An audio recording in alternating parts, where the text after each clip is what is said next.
Yo, what's good, you guys? Today I felt like talking about Knack on the PlayStation 4. Now, this was a launch game for the PlayStation 4 that actually, apparently, unaware to me, became a meme online for quite a while. I've never gone through the trouble of investigating the meme, I've just heard about it, and I've seen some videos talking about Knack where they've referenced the fact that this game was kind of the laughing stock of the internet for a while. I think it had something to do with just kind of the unique character, that kind of funny name, and then as well as like the game was just marketed inaccurately. From what I understand, they were trying to kind of pass it off as if it was a platformer. I think they thought that might intrigue people some more and maybe add up to some more sales. But really, what this game is a high stakes beat 'em up. And maybe that wouldn't sound the most appealing, or they just didn't want to have to give it a genre name that they felt like they'd have to explain every time. But really, I'm making this video just to say that don't sleep on Knack. This game is really fun. The storyline is enjoyable. While I wouldn't say it's necessarily anything like special, it doesn't necessarily have any like tropes or story beats that you haven't seen elsewhere. It's still extremely charming. It's got a little bit of that Pixar or DreamWorks type of energy.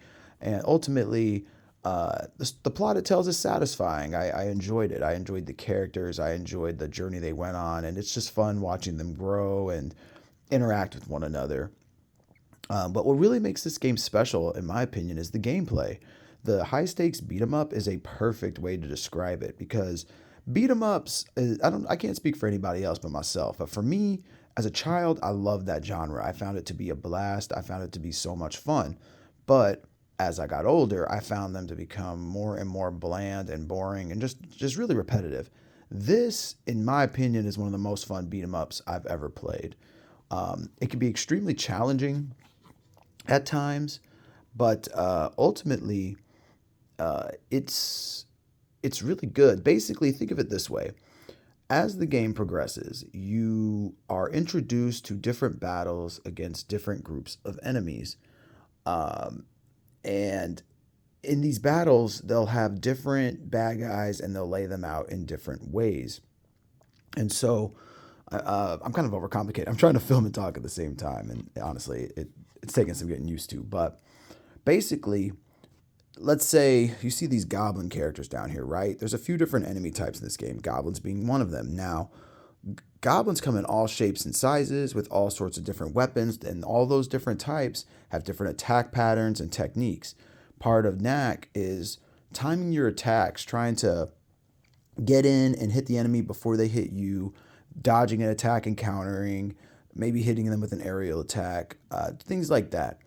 And what's cool about the character of Knack is, as you can tell, he's got a couple different versions here. Like there's small Knack and then there's big Knack. The whole gimmick of the game is you collect these things called relics. That's these little stones you see hovering towards him. As he collects relics, he grows. And so, like, for example, right here for this exciting two-player action, you see one character is small, but one character is larger. And that can get huge. I mean, he gets up to like kaiju sizes. I'm talking Godzilla. And, well, yeah, I wouldn't say it necessarily you actually feel as large, but you are. You're like the size of buildings and things like that. Um, Anyways, so you go into an arena fight, and it's really all about, okay, who can I hit first? Who can I take out first? Who needs to get taken out first because they're going to cause me the most trouble? Can I get over there safely? Can I take them out while avoiding these other guys? And then what techniques am I going to use to achieve this goal? Like, because your aerial attack is weaker than the rest of your attack. So, am I going to risk trying to hit him with an aerial and leave myself open to some of the other enemies, or am I going to maybe just like rush up on him and see if I can get him with a quick combo? The game is addictive, man, in that way, because what'll end up happening is like you'll try, but you'll lose. But it's got a pretty cool checkpoint system. For the most part, I'd say the checkpoint system's pretty strong. There are some checkpoints that I was like, man, I don't need to run down this path again and again and again like that. There's no challenge to that. Why don't you just start me at the start of the fight instead of checkpointing me at the start of this path? So now I'm running all the way over here and having to kind of do a little bit of platforming, nothing crazy, maybe avoid some traps, and then I get back into the fight. That type of checkpoint kind of sucks and it can't happen, but I would say it's not that frequent. Anyways, so as you grow Knack, as he grows in size, his attack power increases too. So small enemies that might have taken small Knack 3 hits to beat only take 1 hit for bigger Knack to beat. And so then usually the game will scale enemies. So now you're going to fight larger enemies too, with their own attack patterns and devastating attacks. And the game will mix and match all these different groups so that no fight feels exactly the same. And I just found the gameplay loop of this to be really fun and really addictive. And I will say there's a lot of story in this game, a lot of cutscenes. Usually, even after you clear about 3 to 5 fights, there's going to be a short cutscene to transition you to the next part, or maybe something a little longer to have a bit more story or dialogue take place. But so to me at first, it kind of felt like it was interrupting the pace. But honestly, what I realized is it just kind of gave me a set to breathe, gave me a chance to just kind of sit back and take in some story. And also, that's always a checkpoint when that happens. So it's like, okay, cool, I just hit a checkpoint. So the game really relies on high stakes beat 'em up fights and the story. And I'm personally a big fan of story in video games. I don't watch too many movies. I don't read too many comics or manga. Games are really where I get my fix for a good story. And like I said earlier, like Knack doesn't necessarily have the strongest story, but it does have a really enjoyable one. I gotta say. I mean, I found it to be really satisfying. The characters were all just really enjoyable. I like their personalities. Even some of the ones who might be a little bit more obnoxious, they grow with time. And at the end of the day, you watch the other characters accept them, and you kind of realize, like, okay, like people are being understanding to this person for a reason, and you just kind of learn to grow with them and play your part. And so, yeah, man, I just think that Knack deserves a try. It's a really cheap game nowadays too. I mean, you can get it anywhere between like 8, 10, $12. And it's always cool, in my opinion, to play launch titles for consoles. This was a launch game for the PlayStation 4. I got a soft spot for like trying to get the launch games and really see what they were doing with the console at first, way after I've already gotten like a deep appreciation for the console itself. And I say Knack is one that is definitely worth picking up and giving a shot and letting it prove itself as an actual really cool, really fun game. I mean, it's like I said, it's nice and cheap. It's not the most common title though, too, since it is so old.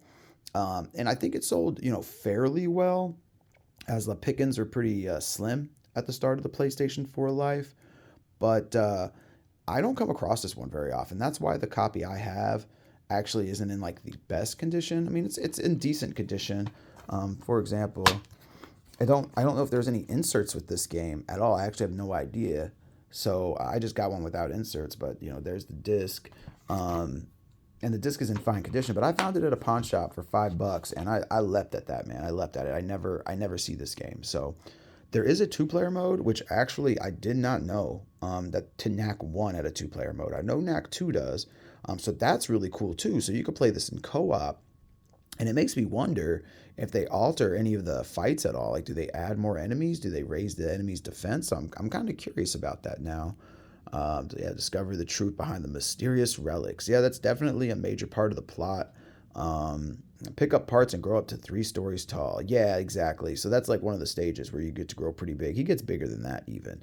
But by the end of the game, the last level, you are massive. I think you're taller than 3 stories by the end of the game. And what's really cool about Knack, something too, because it's a cheap game to get if you can get it, is if you like it, there is a Knack 2, which in my opinion is probably even more uncommon and more rare. I have not played this one yet. I definitely want to. Similar to Knack 1, I grabbed this the moment I saw it. I saw it at a GameStop for $14 and I jumped on it because I never see this one ever. In fact, other than maybe when it was new, that was the first time I'd seen it since. The insert is torn along the spine there, and usually that would be enough to deter me, but man, not for a game that I never see. I'm kind of curious. Let's just pop this one open. I can't talk to you much about Knack 2. See, this one has some inserts or whatever and a reversible sleeve, and there's the disc. But see, Sony Japan Studio, that's another thing, man. These games were made by Sony Japan Studio. That studio no longer exists, and they always made such interesting and creative games, bro. Like they made the Siren series, they made the Gravity Rush games, and so on. In fact, I believe like Team Ico, the people who do Shadow of the Colossus, Ico the Last Guardian. I think they were Sony Japan Studios, or they were like a branch off, or they started off as Sony Japan. Like they just make such interesting games, and that studio does not exist anymore. So in my opinion, that's another huge reason to check out Knack 1 and Knack 2, just because it's some of the last remnants of that amazing, amazing studio.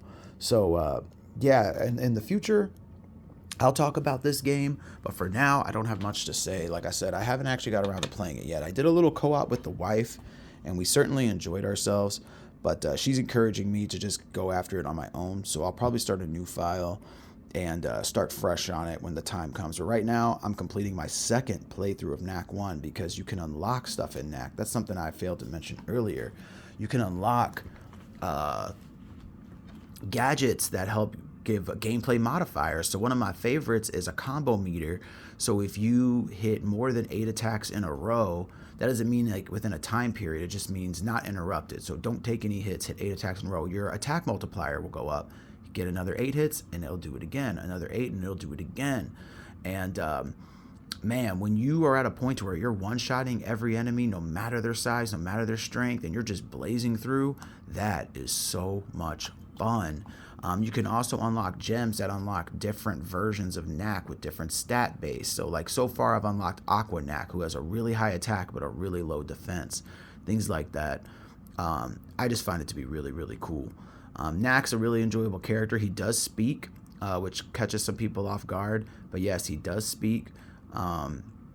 So anyways, it's kind of a funny note to leave it on, but ultimately what I'm saying is I do recommend this game. I think more people should check this out, especially for the price. I don't think you'll regret it. And if you do, you know, you paid next to nothing for it, and you can always like toss it over to like the niece or the nephew or the little brother, little sister, or gift it to a friend who's a fellow collector or anything like that. Also, it's just kind of cool to have one of the launch games, you know what I mean? If you're that type of gamer, it's like, okay, well, cool, I got one of the launch games. So anyways, guys, that's Knack. Appreciate y'all hanging out and listening to me ramble about it. I've been thinking about this game so much, and after I beat it, I immediately started a second playthrough, and I'm still having an absolute blast. So felt like it was it'd be a good game to be one of my first ones to do these talking videos too. Anyways, man, let's hang out. I hope to see you guys here in the next one. Peace.